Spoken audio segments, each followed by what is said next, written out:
Hi everyone, this is Elizabeth from Strange Go, and in this video we are going to talk about the whale ship Essex. On August 12, 1819, the whale ship Essex left port in Nantucket, Massachusetts, with plans to hunt down whales for their valuable oil, but the ship was doomed from the very start. The crew, a total of 21 men, was inexperienced. The captain, George Pollard Jr., was a mere 28 years old and a first-time captain. This, combined with the hostile environment of the open sea, led to one of the greatest of maritime horrors that influenced the writing of Moby Dick by Herman Melville. With so many green hands on board, including one as young as 14 years old, it was no surprise that some of the men experienced seasickness. Of course, whaling was a business, and there was no time to pamper these new men of the sea. Instead, they were given the tough love treatment and a common but fairly gross remedy for seasickness. The common treatment used for curing seasickness during this time was used on the Essex. It involved tying a string around a piece of pork fat. The sick person would hold the end of the string, swallow the pork fat, and pull it back out. Whether or not this so-called remedy helped with the seasickness, the men had to continue working and retching through the assignments given to them for their shift. Heading into the Pacific in October 1819, the Essex sailed into the midst of a large group of sperm whales. The men, happy at the sight, got onto the small whale boats and headed out with their harpoons. It was going to be an easy harvest until a whale swam under one of the boats and slammed its tail straight up into the boat's underside. The men were sent flying into the air, and their small boat was broken into mere shards. In the water, the men scrambled for parts of the shattered boat to hold on to, keeping their heads above the water until the other men could rescue them. Fortunately, no lives were lost, but the event was certainly an omen of what was to come. On their journey, the Essex made a stop at Charles Island. The men were sent onto the island to collect tortoises, and they were extremely successful. They captured a total of 60 large 100-pound tortoises and brought them on board the ship. When some of the men were sent back to the island to search for more tortoises, one of the men, the ship's prankster, decided to set fire to the underbrush on the island. It was a dry season, and it did not take long for the fire to spread. The men on the island had to run through the fire's blaze to escape the inferno and return to the ship. While no man was killed by this senseless prank, the fire lit up the entire island and killed off countless tortoises, birds, and other wildlife. When the men left Nantucket, they knew they would be gone for roughly 2.5 years. Things probably would have gone as desired, except the men met with their first major disaster on November 20th, 1820. The Essex had come upon a pod of sperm whales. 3 small whaleboats were launched out to hunt the whales, and while those men were gone, another sperm whale came up close to the Essex and was harpooned. Naturally, the whale thrashed about and struggled, but because it was so close to the Essex, it managed to open a seam and cause the ship to take in water.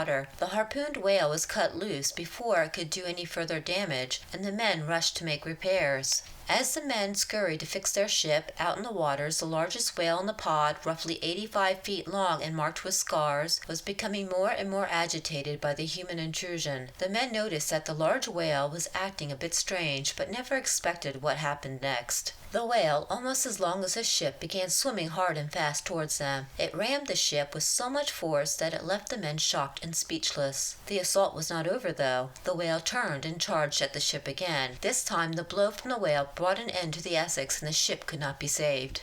Miraculously, none of the men were killed in the attack by the sperm whale. They did their best to collect whatever could be salvaged from the wreck, and the men still had 3 small whaling boats to get them home. The newest problem facing these men was the fact that they were in the middle of nowhere. They decided to travel over 3,000 miles to South America's coast with barely any provisions and zero hope for being rescued. It did not take long before the men ran out of the food they had managed to get from the wreck. They did, however, rescue some of the tortoises they had taken from Charles Island. Hungry and thirsty, the men decided to eat what was readily available to them. They killed the tortoises and drank the blood to quench their thirst. They ate the meat and were so hungry that they even ate the entrails. Nothing went to waste, and every edible part of the tortoises was quickly eaten. Weeks passed on the sea. The men were starving, thirsty, and afraid. They had managed to find one island, Henderson Island, but it was barren, and they could find nothing to eat. Finally, in January, one of the crewmen began to hallucinate. After an outburst, the man collapsed collapsed and went into convulsions. He died shortly thereafter, and the remaining men fell upon his body, taking the deceased apart limb by limb. They cut the flesh off of his bones, and they cut out his organs. The men gave the remaining carcass to the sea, and roasted his organs on a flat stone to eat. One by one, as each man perished, the remaining survivors would eat him. It was their only way to ensure their survival.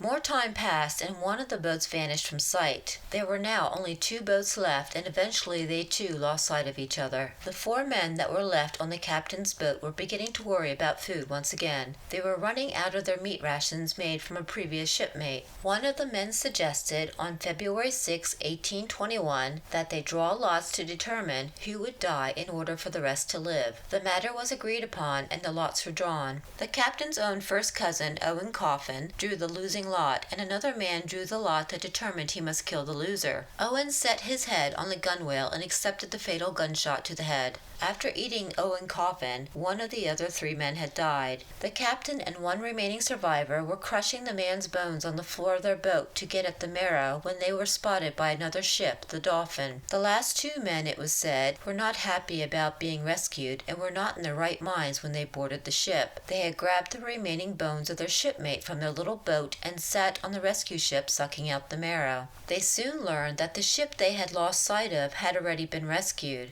Of the 21 men that left from Nantucket, only 5 survived the infamous Essex ordeal.